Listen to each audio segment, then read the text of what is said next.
The Atlanta Falcons are entering a very pivotal year with Terry, their general manager, who's entering his 5th year with the Atlanta Falcons, and they're entering year 2 with Raheem Morris. The expectation is high for this organization to go out there, possibly win their division, and for sure go to the NFL playoffs and hopefully win a playoff game.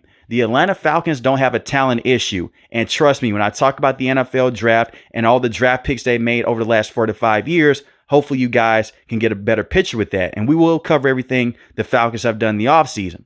When I look at Terry, he was dealt a very interesting hand when he was first hired with the Atlanta Falcons. Most people may think that he hired Arthur Smith to be the head coach. That was not the case. Arthur Smith was hired 4 days before him.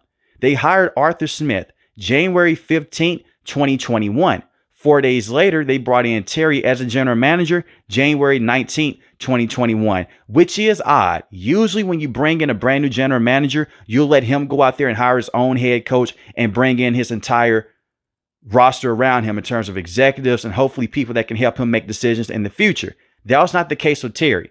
So he's already coming into a situation to where the head coach was hired before him. He was really catering to the needs of Arthur Smith. And we know what happened with the Atlanta Falcons with Arthur Smith being the head coach. The first year you had Matt Ryan. He was definitely in the back end of his career. Terry decided, hey, we need to move on from Matt Ryan. He's going to go down as an all-time great with the Atlanta Falcons. They traded him to the Indianapolis Colts for a 2nd-round pick. That was a great move in hindsight. Matt Ryan was completely terrible with the Colts. But at the same time, you did not have a successor in place to take over for Matt Ryan. So we got to see Marcus Mariota, Desmond Ridder, and Taylor Heineke over the last few years with Terry, and he got sick of that. They went on, they fired Arthur Smith. After 3 seasons, he went 7-10, 7-10, and 7-10. It was time to move on. They bring in Raheem Morris, but they also made another questionable decision. They gave Kirk Cousins a lot of money on his current contract. Now, you may say, hey, what's the big deal here? They had Taylor Heineke, Marcus Mariota, Desmond Ridder. None of those quarterbacks are going to be the quarterback for the next 5 to 10 years. That's true. But at the same time, Kirk Cousins was coming off of an Achilles injury that he suffered with the Minnesota Vikings. To add in more context, before he tore his Achilles, he was leading the league in passing touchdowns. And he was a very good quarterback with the Vikings. But they paid Kirk Cousins a lot of money. And you knew that he was an older player coming off a torn Achilles injury. On top of that, they drafted Michael Penix Jr. in the NFL draft in the 1st round. And I love that move. I also like them bringing in Kirk Cousins. I'm not going to come on here and say, hey, at the time I hate the move. You're in quarterback hell. So going out there and bringing in a veteran quarterback that was established in Kirk Cousins and getting a young quarterback in Michael Penix Jr. was phenomenal in my opinion. I know that you pay Kirk Cousins a lot of money. That contract is terrible. In the next couple of years, you can move off of this contract. And hopefully, if you're a Falcons fan, you're saying, hey, Aaron Rodgers, please retire so the Steelers could possibly come in and trade for Kirk Cousins. So they go out there off this previous season. They started the season off red hot. They go out there with Kirk Cousins. They did lose against the Steelers, but they had a great comeback win against the Philadelphia Eagles, a team that won the Super Bowl, by the way. They had some key moments and some key victories with Kirk Cousins. They swept the Tampa Bay Buccaneers. They had a chokehold on the NFC South Division. And at the halfway point in the season, it seemed like the Atlanta Falcons were going to go out there and finally win this division and get back to the NFL playoffs for the first time in a very long time. But that was not the case.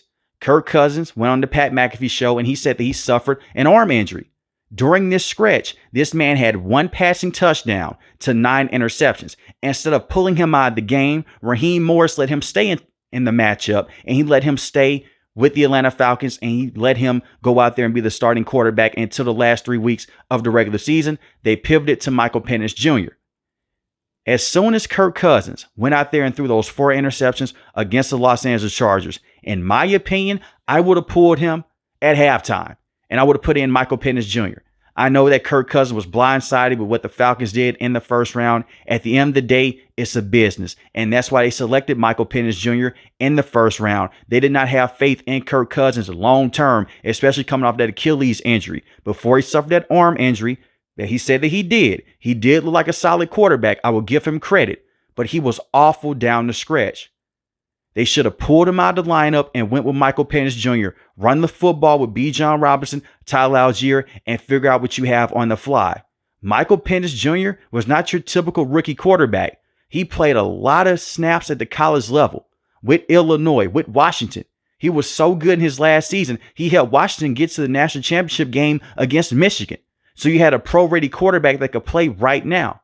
And for the last 3 games of the regular season, he did look fine. He did have some moments that made you scratch your head, but he was a rookie. He did not get the first team reps in practice. That went all to Kirk Cousins. So he didn't get to build down that chemistry with Drake London, with Bijan Robinson, Darnell Mooney, and Kyle Pitts. He did not know how to go out there and cater to their tendencies. He was just learning it on the fly. And I don't disagree with them giving all the first team reps to Kirk Cousins. They thought that he was going to be the starting quarterback for the next year or two. But things happen. But look at Raheem Morris. This is not the first time that he has botched a situation with a team in this division. He was an interim head coach once before with the Atlanta Falcons. They decided to move on for a reason. As defensive coordinator with the Rams, he did a solid job. He was also a head coach with the Tampa Bay Buccaneers many years ago when they had Josh Freeman at the quarterback position. And he was not a successful head coach with the Buccaneers. I have a lot of questions about Raheem Morris, and this is not a video to say I hate Raheem Morris. He should have been fired from last season. But one game in particular that really pissed me off was the game against the Washington Commanders. Jaden Daniels was out there killing your defense over and over again. You're a defensive head coach. You didn't make any adjustments. You didn't set up any spies with Jimmy Lake. And when you look at Jimmy Lake, you fired him after 1 season. That's a bad sign. You're a defensive head coach. Your defense comes first. You didn't go out there. You didn't make those adjustments to slow down Jaden Daniels. And even the fact that you couldn't slow down Jaden Daniels, Michael Penix Jr. is keeping you in that matchup. Instead of calling the timeout late in the game and giving your kicker a chance to get closer to kick a field goal, you didn't do that. You let them play it out. Those are signs of a coach mismanaging a game and not knowing what's going on in that situation.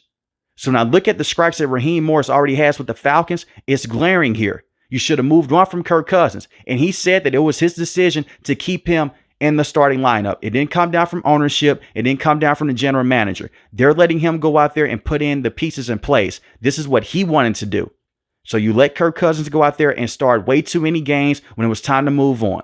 You mismanaged the game with Michael Penix Jr. when he went against the Washington Commanders. The offense did everything in that matchup to go out there and win that game. They could have gave Bijan Robinson more carries, sure, but the Washington Commanders was eating up clock over and over again because you didn't make adjustments. Raheem Morris and Jimmy Lake, they both got outcoached by Cliff Kingsbury, the offensive coordinator for the Washington Commanders, and Dan Quinn, the head coach for the Washington Commanders. You can't have moments like that, especially with the talent that you have. And another reason why the Atlanta Falcons were having slip-ups last year, and let's just be honest here, over the last 10 to 15 years with their defense, they haven't had consistent edge rushing pressure. Vic Beasley, many years ago, he was a star that 1 season. Then he fell off the face of the earth. They haven't had a true consistent pass rusher on the outside in a very long time. We've seen veterans come around like Bud Dupree, Calais Campbell. Those are just very good rotational defensive linemen at this stage of their career. So you go into the first round this year and you select Jalen Walker with the 15th pick, 6.5 sacks. He led Georgia in pressures. Now he's more so of a developmental linebacker. He can give you a lot of pressures off the edge, but he's undersized. He does play like he's bigger than 6'1", 240 pounds. He'll go out there, he'll bulldoze certain tackles, but that was at the college level. Can he do it on a consistent basis with the Atlanta Falcons? I believe that he can, but it's going to take time. Right now, he'll be a Swiss Army knife with the defense, and they're building this defense off of speed. Keep that in mind when I speak of this defense again in the next few minutes. But when I look at Jalen Walker, phenomenal player from Georgia, can stop the run, especially when he's at the middle linebacker position. As an outside linebacker, you don't count on him to set the edge. He's not an edge setter, but he's a fast, disruptive defensive player, especially in coverage. He should be able to cover running backs out of the backfield, tight ends across the middle of the field. He's a Swiss Army knife, and we've seen Raheem Morris go for players like this in the past with the Tampa Bay Buccaneers and also with the Los Angeles Rams when he was helped building that defense and calling defensive plays. James Pierce Jr., you traded back into the first round. Now, this was all Terry. Terry wanted to bring in another edge rusher. Raheem Morris said, you know what, let's get back into the first round. I agree with you. So they traded next year's first round pick. That's going to the Los Angeles Rams. They already have a connection there. Raheem Morris is close with Sean McVay. If this doesn't work out, I can easily see Arthur Blank basically stepping down and saying, you know what, Terry, you have to go, and the same with Raheem Morris. They're basically going all in this season with the pieces that they have. And I agree with that decision. Go out there and throw everything at the wall that you can. You hope that Michael Penix Jr. can be this franchise quarterback. And if he can be, it's no need to have a first-round pick next year. You have a very good running back in Bijan Robinson, very good wide receivers in Darnell Mooney and Drake London. And I'll go more in depth on offense towards the end of this video. But you're mortgaging your future right now with James Pierce Jr. 7.5 sacks, 1 forced fumble. He's a violent edge rusher. He's more so pro-ready in terms of getting to the quarterback on a consistent basis than Jalen Walker. What's going to make Jalen Walker so special is the fact that he's a dual threat in terms of being able to go out there and just get into the quarterback and making plays in coverage. But when I look at James Pierce Jr., he can set the edge. He can stop the run. He was phenomenal at Tennessee. I would not be surprised if he's their best edge rusher coming towards the end of the season. And then you also signed Leonard Floyd in free agency, coming over from the San Francisco 49ers. Now, Leonard Floyd is not a true number 1 edge rusher. He's more so of a number 2. Coming off a solid season with the 49ers, defenses did not really keen in on him. They're more so focused on Nick Bosa and what he was going to be able to do on his side of the field. When I look at Leonard Floyd, he is a very good signing to have for the Atlanta Falcons, considering the fact that they haven't had good edge rushing depth and just good edge rushers in general in a very long time. And you're in a division now with the Tampa Bay Buccaneers. Look at the team that they have with Baker Mayfield, Mike Evans, and Chris Godwin. And they just added Emeka Egbuka. You need to be able to go back there and put him down consistently over and over again. And I'll give Raheem Morris credit for this. He made very good adjustments with Jimmy Lake when they went against Tampa Bay Buccaneers, especially in the second half of those football games. The Thursday night football game, it went to overtime. But once again, heading into overtime, they made a lot of good adjustments. And in the rematch, Kirk Cousins went out there and he balled out yet again, and the defense made special plays. But when you go against teams like the New Orleans Saints, and I know Derek Carr just retired, you have Kellen Moore to worry about. All the weapons around Tyler Shutt. Go out there, put enough pressure on him. And the same with the Carolina Panthers. They lost to the Carolina Panthers on the back end of the season. What did the Panthers do? They ran the football down their throat, and Bryce Young had a lot of time inside the pocket. So now you're adding in defensive players to this front seven to help out the back end of your defense as well. So Jalen Walker and James Pierce Jr., I expect for them to get a lot of snaps early on. And the defense should be better in terms of stopping the run as well. Let's not forget, they did cut Grady Jarrett. He's now with the Chicago Bears, but you drafted Rook from Clemson. You drafted him in last year's draft class. There's a lot of upside there as a pure run stopper. They don't need him to go back there and get to the passer on a consistent basis. You have him, you have David Onyemata and Morgan Fox. Those are your run-stopping defensive linemen. So now you have a system that Raheem Morris is trying to put in place right now with Coach Brick, who you're bringing back from the New York Jets. And Coach Brick is a very good defensive coordinator. The one thing that he's known for doing is going out there and stopping the run and playing through his secondary and letting those guys be physical on the back end by playing a lot of man coverage. And that's what we got to see with the New York Jets. As the interim head coach, he wasn't a good head coach, but as a defensive play caller, especially in the past before the New York Jets, he has been solid. And there's already a relationship there with him and Raheem Morris. All Raheem Morris has to do is just work better in clock management situations. And they went so defensive heavy in this draft, and rightfully so. Over the last few years, you've drafted Kyle Pitts, Drake London, Bijan Robinson, Michael Penix Jr. in the first round. It was time to go out there and go defensive heavy. With the 96th pick, they went with Xavier Watts, safety from Notre Dame. He should have easily been a high second round pick. He was a top safety in college, 9 pass deflections, 1 forced fumble, 6 interceptions on the season. And one of those interceptions went for a pick 6. He has the same potential that Jesse Bates has. And the one thing I'll say about Terry, some of his free agent signings over the last few years, they've been awesome. And Jesse Bates has been one of them. Jesse Bates has been one of the best safeties in the NFL. So now you have a situation to where you can run a dual safety look with Jesse Bates, with Xavier Watts. They can both come in and give you a lot of good production. I know that they did sign Jordan Fuller. I'm just going to be honest here. I don't think that Jordan Fuller is a good starting safety. So having the ability to have Xavier Watts on the field at the same time as Jesse Bates, that's a very good starting duo in my opinion. And you went with another safety in Billy Bowman from Oklahoma. 2 interceptions last season, 3 pass deflections. And he's just a very good player overall. And he had 6 interceptions in 2023. So you're going so defensive heavy, especially on the back end, to help out the rest of your players in that secondary. I look at AJ Terrell. He's a very good cornerback. You may say that he's not a true number one cornerback, but he's their best cornerback that they have, and that's not a terrible situation to be in. You do have Mike Hughes starting alongside him. I don't have that much faith in Mike Hughes, but Jesse Bates has done so many good things with the Atlanta Falcons over the last couple of years. Their secondary will be fine, especially with him and Xavier Watts. You just have to run different looks. It comes down to coaching. Once again, the Atlanta Falcons, they have talent. And regarding more so through their front seven, Arnold Ebiketie, he's a very good rotational edge rusher that can go out there and give you 5 to 8 sacks in the year. So there's no excuses for this upcoming season with the Falcons. You still have Kirk Cousins on this roster as I record this video. Let's just say Michael Penix Jr. goes out there and he does perform well for the first 3 to 4 weeks of the season. You can pull him out of the lineup. You can go with Kirk Cousins. But I do believe that Michael Penix Jr. will be a franchise quarterback with the Atlanta Falcons long term. But the defense, they should be significantly better than what they were last year. That's the expectation right now with Raheem Morris. You went out there, you fired your friend and Jimmy Lake. You're bringing back Coach Brick. I know you may say that this is drastic. I'm not the biggest fan of Raheem Morris. I'm just being real here. They should have won this division last season. They had the talent to do so, and they had the lead to do so, but they choked it away. And I lay all of this at the feet of Raheem Morris. A lot of people will come out, they'll blame Kirk Cousins, rightfully so. But who was placing him out there every single week when he was struggling? It was Raheem Morris. They had a terrible offensive outing against the Las Vegas Raiders. It was time to move on from Kirk Cousins then. But yet you still kept him in the lineup. Now that's it for the NFL draft with the Atlanta Falcons. The rest of this video will be about their offense. You do have Coach Robinson. Coach Robinson last year had some good moments. He also had some bad moments, particularly in the first couple of weeks. He really did not know how to go out there and use Kirk Cousins to the next level.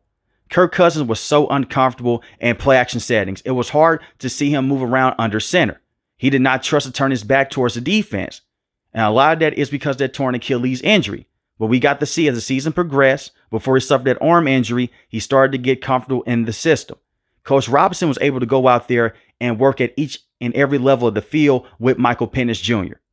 Michael Penix Jr. is known for a lot of things. Being able to go out there and read defenses pre-snap, slide the offensive line protection one way to counter blitzes, and we got to see that on a consistent basis against teams like the New York Giants and the Washington Commanders and the Carolina Panthers. I know those teams are not world beaters from last season, but you're pushing a rookie into a starting position, and he didn't get the first team reps. So he was able to go out there and make those adjustments on the fly. Michael Penix Jr. does have speed. Let's not get it mistaken here. He's known for his arm power, and he's known for his arm strength in terms of just throwing the football down the field and throwing wide receivers open. He can move. And I'm more so excited about that to see him in play action bootleg situations with Bijan Robinson. And the talent he has around him, this is one of the better offenses that you can have in terms of playmakers. Bijan Robinson is one of the best running backs that you can have. It's the reason why they selected him in the first round a few years back. He had the third most rushing yards last season, 1,456, 14 rushing touchdowns. And if it wasn't for Arthur Smith, he would have had a breakout year in his rookie season. But Bijan Robinson, he's phenomenal. And you have Tyler Algier, who's a very good running back to have behind Bijan Robinson in terms of giving Bijan a breather and running in between the tackles. Now, Bijan can run in between the tackles. He's more so the speed back. He's a home run hitter. Tyler Algier is going to beat you up over and over again. And we have seen in the past where they give both of these running backs 15 to 20 touches in a game.